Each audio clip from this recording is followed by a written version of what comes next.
Hi everyone, it's Lisa Moore here, your instructor for English 101 online through Discover Card, and welcome to week 4. At the end of this week, you will all be halfway done with this course, and you're doing great. Everybody should be giving yourself a pat on the back, and since some of you work together, give each other a pat on the back. You're doing great, and I'm really having a great time working with all of you. You're all pretty darn strong writers, and I feel like we're just kind of cleaning up a few things here and there. Otherwise, you guys are you're good in this department, probably because you're adults instead of just out of high school not knowing what you want to do, which tends to be who I get to teach. So let's talk about what is on deck for this week. So this week you have your peer review of your evaluation essay due. The final draft of the evaluation essay will be due on Friday. You have a small lesson called the parts of a sentence, and once that is complete, I will open up answers, so you could see the answers to that. I'll open that up later. Sunday, you'll see as we move into Module 3, you'll have a pop-up saying that Connect 3 is due on Sunday. Of course, you have the whole week to complete it, but I put it on a Sunday just so that you can be, planning ahead and kind of knocking it off the list. I know that the Connect lessons can be some of the most time-consuming and hard to plan for, so, just plan that ahead. Sorry, wrong direction.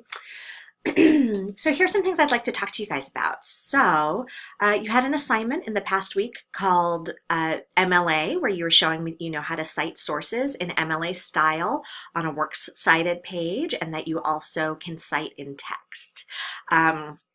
Some people had some trouble with this, and that is fine. You're not an English teacher, so you don't have to memorize how to do MLA. Some tips: you should be using MLA 8, not any other version of MLA. There are great websites out there to help you look up what you're doing. I love the OWL, the OWL from Purdue University, and I will just type in OWL Purdue Citing Electronic Sources or OWL Purdue MLA book, and it'll take me to this wonderful page where you do have to read then about how it works, but great resource there. There are also some citation tools out there for you, like Cite This For Me. I think there's one called BibMe. You should never have to pay for this, so don't pay for anything. There's lots of free services out there. You do have to know enough to be able to check that they're doing it correctly. One of the ones that you all struggled with the most was citing the YouTube video. It definitely should have started with the name of the person who was giving the TED Talk, which was Duckworth, Angela, and then a period, and then you should have given the title of her talk, which was Grit, the Power of Perseverance, or something like that. So today I have closed that assignment and I've opened the answers for you so you could see how I cited it. Sometimes people will cite things in MLA 7 and I'll take it, but generally I'll be like, move on to MLA 8. Those old white dudes sat around and updated MLA. We might as well make it worth their while. You'll also note that some of you, when you did your in-text citations, I asked you to show me where the period would go with that. And I realized if you cite in the middle of a sentence, you wouldn't have a period there, but most people cite at the end of a sentence, and people really struggle with where that period goes. And fun fact, it belongs after the parentheses. There's never one before the parentheses. So you're not double punctuating. You don't punctuate the sentence and then punctuate the in-text citation. There should just be one period at the end. So if I didn't see that period in your submission, I may have asked you to do so. I got a number of those late, so I want to talk to you guys about due dates. So as you know, in the beginning of the course, I said everything is due on Friday. That's not because I want you to do all of your work on Friday. You're doing 2 weeks worth of class in 1 week's time because this is an 8-week course. So it's too much to ask yourself to do all of it on a Friday, or specifically like a Friday night, maybe after you've been out to dinner with your family and you're exhausted.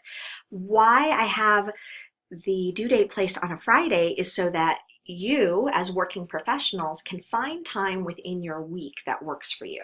Maybe while your kid or your grandkid is at gymnastics. I happen to do a lot of work while my children are at gymnastics.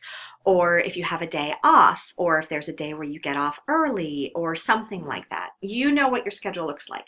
Don't leave everything till Friday. I've noticed some of you are really good at working ahead and doing a lot of work on the weekends. There are a number of people who've already submitted in the peer review, which is outstanding.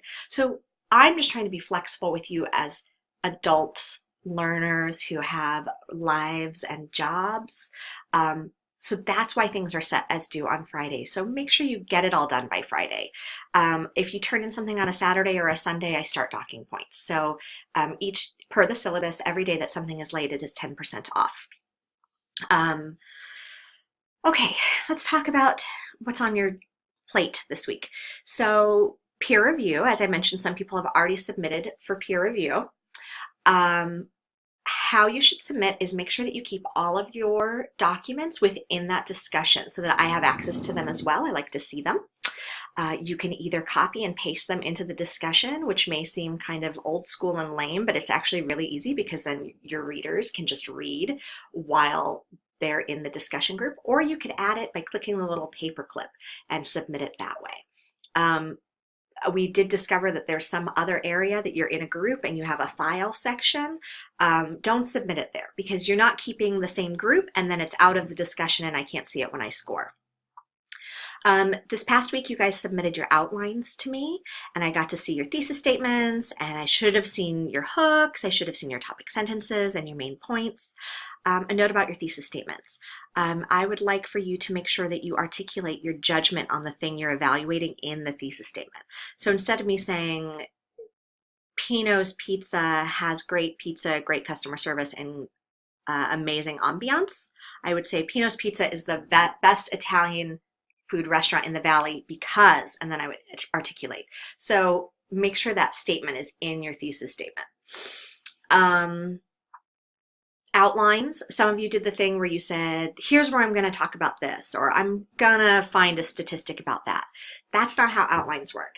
Outlines are a gift you give yourself because you do that work and you find the answers and you write the topic sentences ahead of time so that when you go in to actually write the paper, the spine of the paper is already done and you've gotten feedback from your instructor articulating how that spine is looking. Is the thesis good or the topic sentence is good?